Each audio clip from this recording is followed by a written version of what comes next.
Welcome to a local's guide to a safari in South Africa.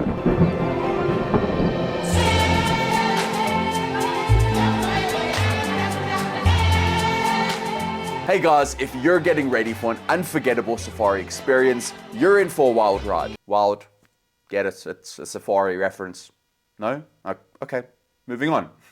I'm Brad, and I'm here to tell you everything you need to know before embarking on your safari adventure. So let's dive into it. Let's break away from the obvious and dive into South Africa's hidden safari gems. Sure, Kruger National Park is legendary. It is nearly 2 million hectares, there are so many animals to see, and it is the most well-known game reserve for a reason. But there are so many more options that people don't even know about. For example, have you heard about the Dinokeng Game Reserve? It is 21,000 hectares and it's a Big 5 game reserve, so there's a chance of seeing good sightings. Also, it's around an hour away from Johannesburg, so if you're looking for a quick weekend getaway from the city, this is the spot for you. Now let's talk about accommodation. My favorite place that I've stayed at is called Leadwood Safari Camp. If you go, you'll be staying in a self-catering luxury safari tent. Your room will feel like a private campsite with a luxury tent, boma, kitchen, bathroom, and a wood-fired hot tub. Pretty cool, right? If you want to know more about Leadwood Safari Camp, I made a video documenting my stay there. The link is down in the description, and you should go watch it after this video. Don't go yet.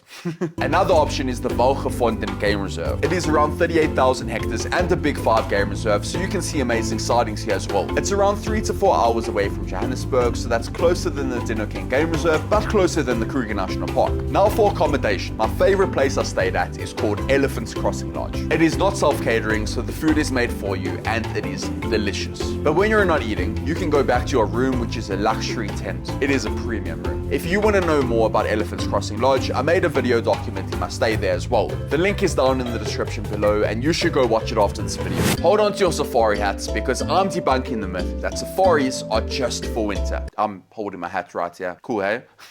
Sure, winter is great for many reasons. There's little vegetation, so it's easier to see animals. It's not rainy season, so there's increased animal activity. And it's not boiling, so it's more comfortable for both you and the animals.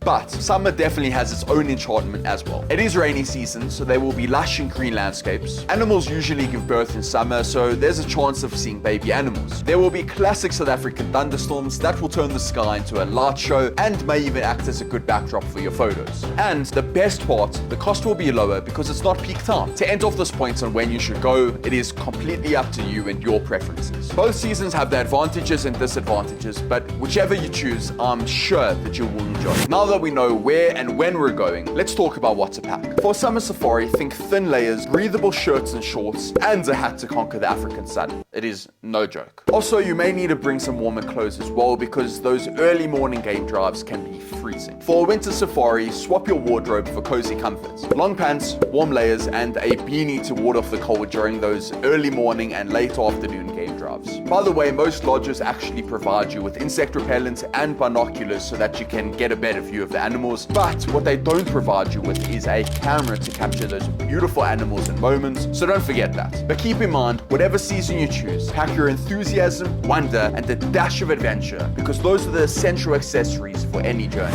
When setting out on a safari, it is crucial to keep in mind that the wilderness operates on its own rhythm. Long stretches of driving without encountering any animals is not uncommon, but don't let this dampen your spirits. This very unpredictability is part of the allure that brings people back time and again. The thrill lies in the anticipation, patience, and the sheer adventure of the hunt for sightings. It's this exact blend of uncertainty and excitement that makes the safari experience addictively captivating. Every moment spent in the wilderness is a brush with the untamed, and around the corner, an astonishing encounter might unfold. So while there's a chance of glimpsing nothing, there's an equal chance that you'll be treated to an extraordinary sight that creates memories that linger long after the journey ends. So patience is key in the safari game. Keep your voice down and your eyes peeled. Animals may be hiding just out of sight, so constantly scan the trees and bushes for movement. The game vehicle on a safari is more than just a means of transportation. It is the bridge between the human world and the untamed wilderness. I've been told that animals see it as one thing compared to a vehicle with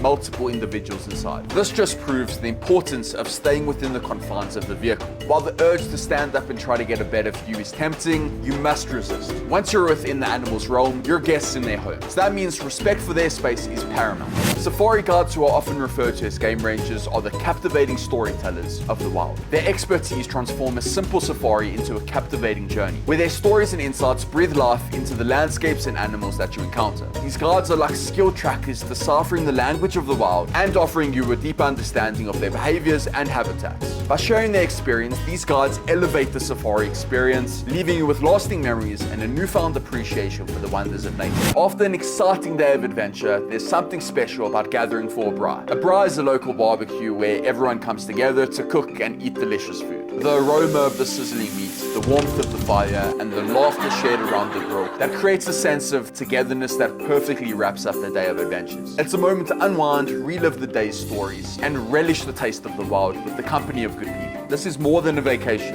It is an immersion into Africa's heartbeat. Feel the land's rhythm, experience the energy of its creatures, and embrace the Ubuntu spirit, which is the idea that we're all interconnected. If you found this video helpful, please don't forget to give it a like, subscribe if you're new, and share this video to a friend who would love to go on a safari one day. If you love safaris, I recommend you go watch this video right here, because I went on a safari and stayed at this awesome place, so I think you should go watch it.